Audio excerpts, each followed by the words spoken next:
عليكم. أنا دكتور عبير AbdelRahman، رئيس قسم لوجستيات التجارة الدولية. وكنت حابة أن أنا أديكم فكرة بسيطة كده عن معنى لوجستيات التجارة الدولية وأهميتها في إدارة العملية اللوجستية بالكامل.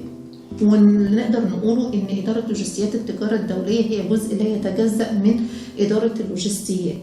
ليه؟ لأن إدارة لوجستيات التجارة الدولية هي المسؤولة بشكل كامل عن إدارة مصادر التمويل وتحديد مصادر التمويل للعملية اللوجستية في التوقيتات الزمنية المختلفة، كما أنه يقوم بإدارة نقطة مهمة جدا جدا في العملية اللوجستية، وهي إدارة التكاليف، زي تكاليف الشحن وتكاليف التخزين وتكاليف النقل وتكاليف التأمين، كل أنواع التكاليف.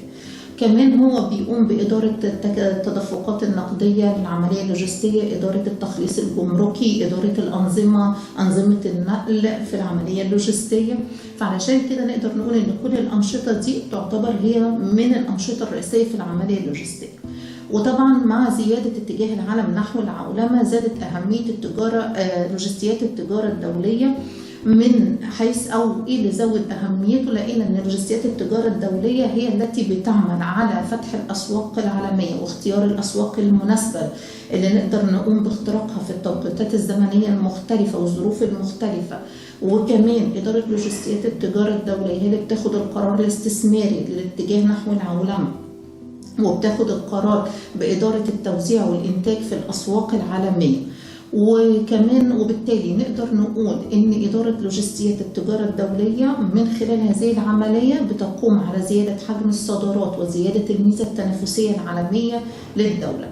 ولقينا كمان إن إدارة لوجستيات التجارة الدولية بناء على كل هذه الأنشطة اللي بتقوم بإدارتها هي تعتبر من الأعمدة الرئيسية لإدارة اللوجستيات، لأنها بتعمل على زيادة حجم، لأنها بتقوم بإدارة التخطيط والتنفيذ والإدارة والمراقبة لتدفق الإنتاج والسلع والمعلومات المتعلقة بها من نقطة المنشأ إلى نقطة المستهلك النهائي. وبالتالي نقدر نقول إن إدارة لوجستيات التجارة الدولية هي التي تعمل على تحسين أو تساعد في تحسين الأداء اللوجستي للدولة، وبالتالي زيادة حجم التجارة الدولية أو التجارة الخارجية للدولة، وزيادة حجم الصادرات، والعمل على جذب الاستثمار الأجنبي للدولة، مما يعمل في النهاية إلى زيادة وتحسين النمو الاقتصادي بأي دولة.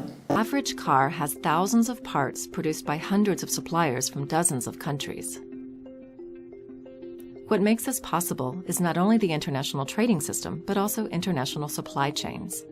Over the years, the costs of transport and communication have fallen, making it possible for companies to split up their production lines into different production facilities.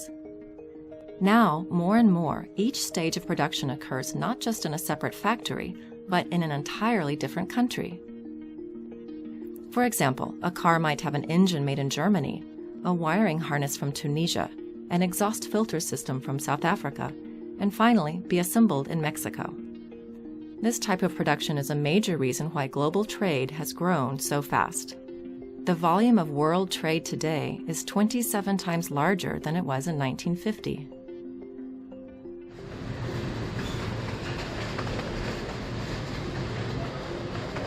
Supply chains can allow poor countries to start manufacturing goods for the global market. By locating activities in countries where lower costs of living mean labor costs are also low, or in countries where raw materials are located, the total cost of production can be reduced. This helps companies create new or better products without continually raising the final price paid by consumers. Yet, while there are many benefits to supply chains, there are also some risks. If a country that's part of the supply chain experiences a natural disaster, for example, then a delay in production in that country affects activities further down the supply chain. This affects not only the production of the final product, but also the intermediate goods as well. In 2011, floods in Thailand affected the final production of goods around the world, ranging from electronic goods to cars and shoes. Also, when countries do not coordinate their regulatory policies, that is, the rules that help ensure health and safety, supply chains can be affected. For example, a chemical company that imports ingredients for aspirin and acetaminophen into the United States must comply with similar or overlapping regulations from 5 different agencies. The agencies sometimes fail to communicate among themselves, and this delays the shipment of products. To counter this, governments and corporations are working to smooth out some of those kinks in the supply chain, to minimize red tape while still protecting health and safety. By taking a closer look at how supply chains operate, policies can be better designed to help both producers and consumers. Another shortcoming is that rules of existing trading agreements between countries usually don't mesh well with supply chain trade. In order to help correct this, trade officials should do more to think supply chain when designing trade agreements, so the rules in these agreements can help supply chains work better in the future. وده كان ملخص بسيط للوجستيات التجارة الدولية ومعناها، وشكرا لحضراتكم.